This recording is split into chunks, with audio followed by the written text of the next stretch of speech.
Y bien, un nuevo Consejo de Gabinete se va a realizar esta mañana en el Palacio de la Moneda, en una semana compleja donde incluso algunos dirigentes políticos han planteado la necesidad de realizar un cambio de gabinete. Para hablar de este y otros temas, estamos junto a la ministra del Interior, Carolina Toá, y la vemos ya en pantalla. Ministra, ¿qué tal? ¿Cómo está? Buenos días.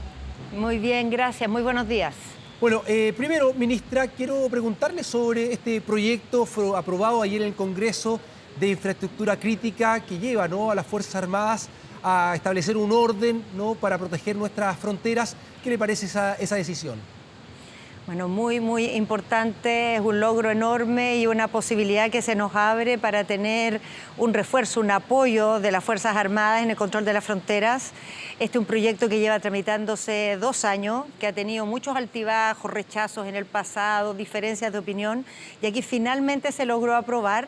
Es una reforma constitucional, entonces en teoría no es autoejecutable, tiene que después dictarse una ley para aplicarlo, pero aquí se logró una fórmula especial que a través de un artículo transitorio el presidente va a poder, con un decreto con fuerza de ley, de inmediato pedir participación de las Fuerzas Armadas para actividades que son fundamentales en la frontera, que es ir a los pasos no habilitados y hacer controles de identidad, registros de equipaje, detención para transportar a las personas y entregarlas a las policías habituales, es decir, la PDI y Carabineros. Con eso vamos a tener un apoyo muy importante para mejorar el control fronterizo, para evitar que haya pasos por lugares no habilitados, para controlar el contrabando, la trata de personas, el tráfico de droga. Realmente un refuerzo que necesitábamos hace tiempo y que se logró finalmente en el Congreso. Mucho que agradecer así también a los distintos sectores que apoyaron esta reforma en el día de ayer. ¿Cuáles eran las facultades de las Fuerzas Armadas en esta ley de infraestructura crítica, ministra? A ver, primero, esto es una reforma constitucional. ¿Ya? La ley todavía no se dicta. Ok, perfecto. Entonces, cuando se dicte la ley, va a haber que detallar una serie de elementos, ¿no? Igual que hay en el estado de excepción. El estado de excepción está en la Constitución, pero después hay una ley que detalla cómo opera, cómo se dan las instrucciones, cuáles son las atribuciones, cómo se coordinan. Aquí la ley tiene todavía que dictarse. Ya. Entonces, en el intertanto, se dicta este decreto con fuerza de ley que se llama, que es como una ley, pero en lugar de ir al Parlamento lo dicta directamente el presidente, es transitorio, es mientras sale la ley, solamente es un puente hasta que salga la ley, y como tiene este mandato, digamos, de ser sin debate parlamentario, se le da cierto marco al presidente para hacerlo, que es para llevar a las Fuerzas Armadas a hacer estas 3 tareas que yo les decía. Es decir, si ven a alguien pasar que es sospechoso de haber cruzado ilegalmente la frontera, le pueden hacer un control de identidad. Si no tiene documentos o no tiene nada para habilitar que pasó legalmente la frontera, algún papel, digamos, del paso fronterizo, le van a registrar el equipaje, van a ver si tiene algún tipo de mercadería no autorizada. Y en cualquier caso, por no tener documento o por haber pasado por un lugar no autorizado o por tener cualquier elemento extraño en el equipaje, se le va a poder detener y después la PDI va a seguir el trámite habitual, ¿no?, que puede ser reconducirlo a la frontera o empadronarlo o hacerle algún tipo de acusación, o si es el caso, por ejemplo, droga, en ese caso probablemente va a ir a parar a Carabineros, que lo va a llevar al tribunal para que haya el proceso correspondiente. Ya. ¿Por cuánto tiempo podrá regir? ¿Cuál será el plazo? De la autorización son ¿Sí? 90 días. 90 días. 90 días, así Ya. es. ¿Y que puede ser prorrogable ahí por acuerdo del Congreso? Exactamente. Ya. ¿Se va a designar también a un oficial general? Sí. Ese es uno de las mejorías que tuvo el proyecto de la tramitación, porque el texto original decía un oficial. Va a ser el jefe de las fuerzas, que se llama, que en el fondo es la persona desde las Fuerzas Armadas que va a coordinar este despliegue. Y en el trámite parlamentario se estableció que no solo un oficial, sino que un oficial general, es decir, con rango de general. Perfecto. Ministra, bueno, usted lo decía, ¿no? Una muy buena noticia. Uno Así puede es. señalar que es un triunfo del Ejecutivo ahí en el Congreso, en materia legislativa, pero ayer también sufrió un traspié, podríamos decir en este caso una derrota a propósito de lo que se solicitaba esta vigencia, ¿no?, que aumentara la vigencia a 35 días del estado de excepción. ¿Cómo tomó usted esa situación? Bueno, ¿qué quiere que le diga? Porque se aprobó unánime en el Senado y en la Cámara, como esto también es una reforma constitucional y que requiere 89 votos, se obtuvo 88. Faltó Faltó un voto, exactamente. Entonces, ¿Cómo toma eso usted? Porque, bueno... lamentable. Claro, hubo algunos argumentos, ministra, respecto a que finalmente no se pudiese aprobar eso, ¿no? Lo que el gobierno, el Ejecutivo solicitaba y que le endosaron la responsabilidad a usted por los dichos expresados ahí en el Congreso. Que algunos parlamentarios se sintieron ofendidos, que lo voy a recordar, lo que usted señaló, ¿no? Dice, la panacea de la seguridad no está en esos aplausos fáciles que se consiguen diciendo mentiras. Y eso, de alguna manera, se habrían sentido afectados algunos parlamentarios. Bueno, yo lamento que alguien se haya sentido afectado, ofendido. No creo que debiera pasar eso, porque creo que todos estamos de acuerdo que los aplausos fáciles, diciendo cosas que, digamos, sensacionalistas no ayudan a la seguridad. No sé por qué se genera ese sentido de ofensa, pero además me cuesta imaginar que un parlamentario o una parlamentaria que encuentra que es bueno un proyecto de ley cambie su voto porque la ministra hace esa locución en un discurso. Creo que la manera de legislar tiene que ser por el mérito de los proyectos y no por la calidad de los discursos de los ministros. Ya, pero ¿cree usted que pudo haber afectado esa situación para que no se votara, para que no se aprobara? Si fue así, no tengo cómo saber eso, pero lo que sí puedo decir es que si alguien se sintió ofendido o creyó que estaba atacándolo, no fue lo más mínimo mi intención. El Parlamento tenemos que trabajar con él todos los días, necesitamos construir relaciones de colaboración, incluso en medio de las diferencias, incluso de los debates álgidos. Por eso cuando hay debates álgidos no hay que ofenderse, hay que argumentar, hay que escuchar, hay que dialogar, pero no enojarse porque estamos obligados, mandatados por la ciudadanía para trabajar juntos y sacar soluciones, sacar acuerdos en pos de sus necesidades, en seguridad, pero también en materias sociales, en materias de desarrollo, en materias de progreso económico. Faltó un voto. También se argumentó, por ejemplo, o se lamentó el hecho de que hubo parlamentarios oficialistas que estuvieran ausentes, ¿no? De viaje en Cuba, que estaban ausentes para esta votación. Bueno, sí, faltó un voto, como decía, así que cualquier voto extra que hubiéramos tenido se hubiera aprobado el proyecto. Ministra, usted hablaba del tema de seguridad, a propósito de esto también. Para retomar esa mesa de seguridad, ¿qué lineamientos se han seguido para restablecer, reitero, esa mesa de seguridad con la oposición? Bueno, los lineamientos ha sido cuando se generó, digamos, la suspensión del trabajo a inicios del mes de enero por el debate que se generó en torno a los indultos. Exacto. Nosotros dijimos, bueno, vamos a esperar unos días, pero esto tenemos que recuperarlo. No podemos dejar, digamos, a medio camino algo que es tan importante y en lo que hemos avanzado un trecho tan significativo, porque ya hay acuerdos en demasiadas materias que vale la pena sellarlo, comprometernos, ponerle plazo y sacarlo. Pero bueno, en estos días, inclusive ayer, ha habido señales muy confusas, porque a mí se me dice estamos dispuestos a volver, pero después los parlamentarios de las distintas bancadas de la oposición tienen matices, diferencias, debates entre ellos que yo creo que son válidos, pero que no debieran afectar una disposición a una tarea tan importante como es sacar este acuerdo. Bien. Yo espero que se pongan de acuerdo, ya, no sé, no tenemos más tiempo que esperar, nosotros vamos a citar a la reunión y los que estarán suscribirán este acuerdo y los que están con enredos internos no lo suscribirán.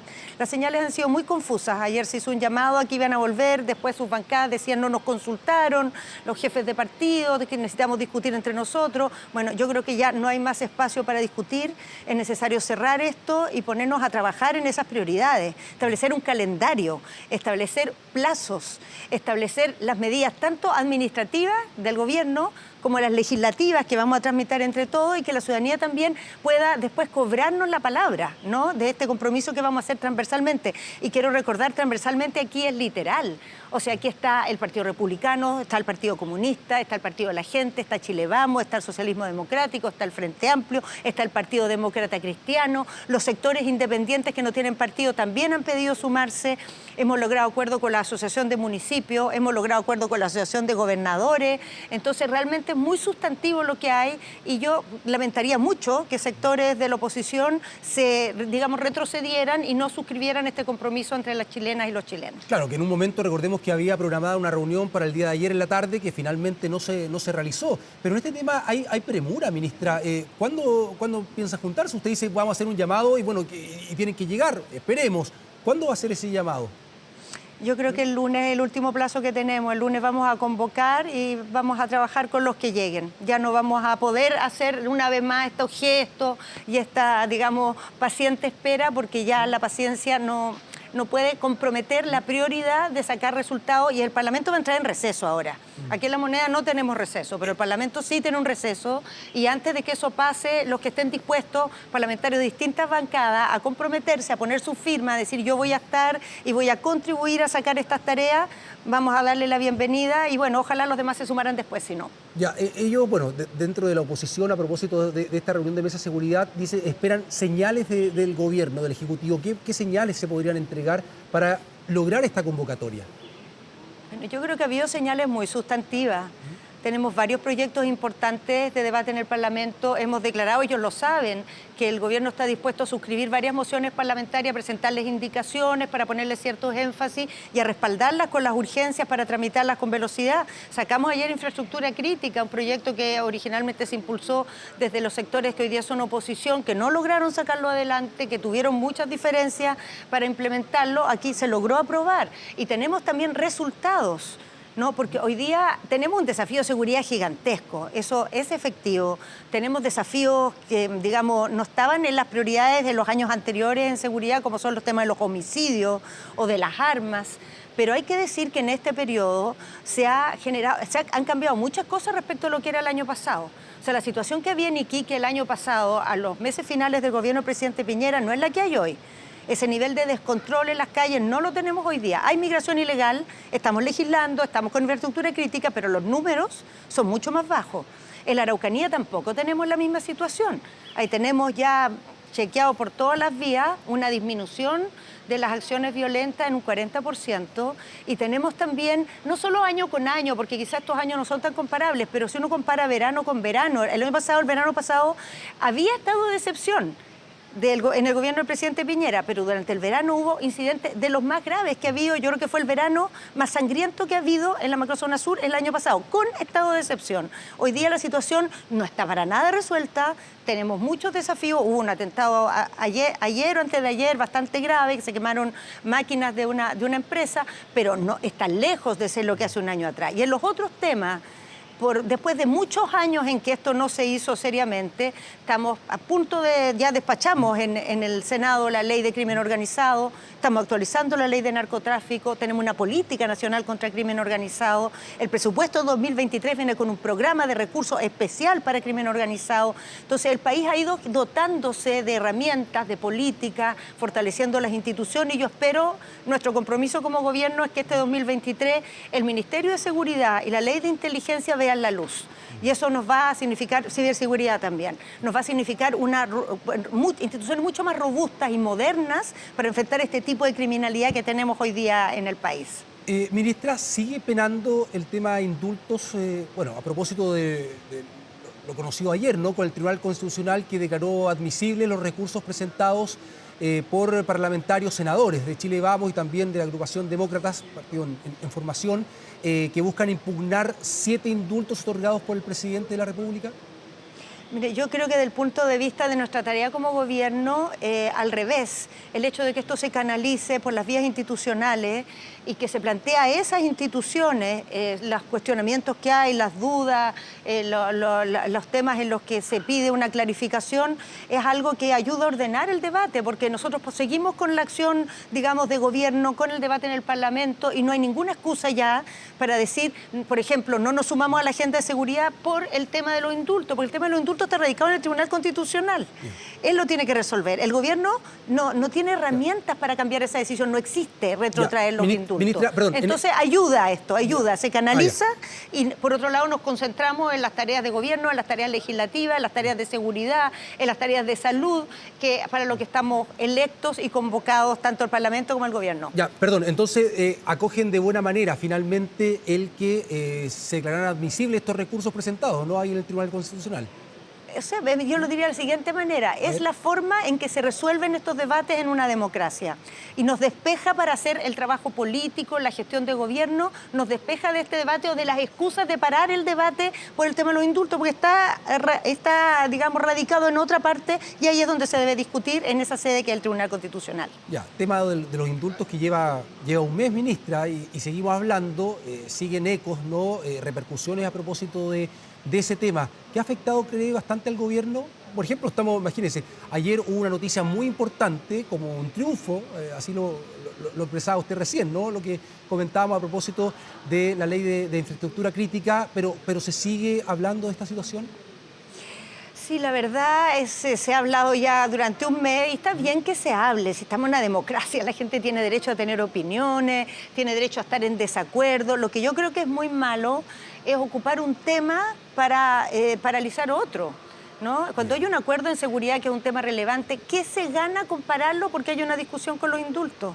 ¿Qué va a mejorar la seguridad? ¿Qué va a mejorar la respuesta a los chilenos y las chilenas? Y además creo que también hay algo que analizar en el sentido de que si hay hoy día la idea de que no es bueno que los presidentes puedan indultar, porque siempre los presidentes han indultado a personas condenadas. No existe indultar a personas que no están condenadas. Los indultos son un perdón de la máxima autoridad a alguien que tiene una condena y que está cumpliendo una condena. Entonces, si hoy día eso no genera acuerdo como atribución presidencial, hay un lugar donde discutirlo, que es el proceso constitucional, ¿no? Ahí se van a poner en discusión todas estas atribuciones que tiene el máximo mandatario o la máxima mandataria en teoría, y ciertamente se puede proponer un cambio a la institución de los indultos, si es del caso. Y ahí se discutirá, pero no paremos la gente de seguridad para eso, porque realmente es inconducente. Ya, y en ese sentido, ministra, a propósito de lo que usted señalaba, ¿hay alguna responsabilidad del gobierno en este tema de postergar situaciones que son, claro, obviamente importantes, relevantes para la ciudadanía, para el país, a propósito del caso indultos también, a propósito de la filtración que ocurrió en el Ministerio de Relaciones Exteriores? A ver, primero, nosotros no hemos postergado nada en materia de seguridad. Nosotros estamos avanzando en esto, pero lo estamos haciendo sin acuerdo. Ya. ¿No? Y fruto de que lo estamos haciendo sin acuerdo es que, por ejemplo, ha pasado que algunas de las trámites de estos proyectos se ha complicado. Yo quiero recordar que infraestructura crítica lo salvamos ayer después de que lo rechazaron en la Cámara. Tuvimos que ir a una mixta in extremis para revertir eso. Bueno, finalmente salió. Pero a veces en esos dimes y diretos y en esas tensiones los proyectos se caen. Ha pasado muchas veces. Entonces, si tuviéramos ese compromiso firmado, tuviéramos todo ante la ciudadanía, habiendo puesto, digamos, nuestra suscripción de unas metas, de unos plazos, sería más difícil hacer ese tipo de acciones que pueden hacerse caer medidas tan importantes como era la de infraestructura crítica.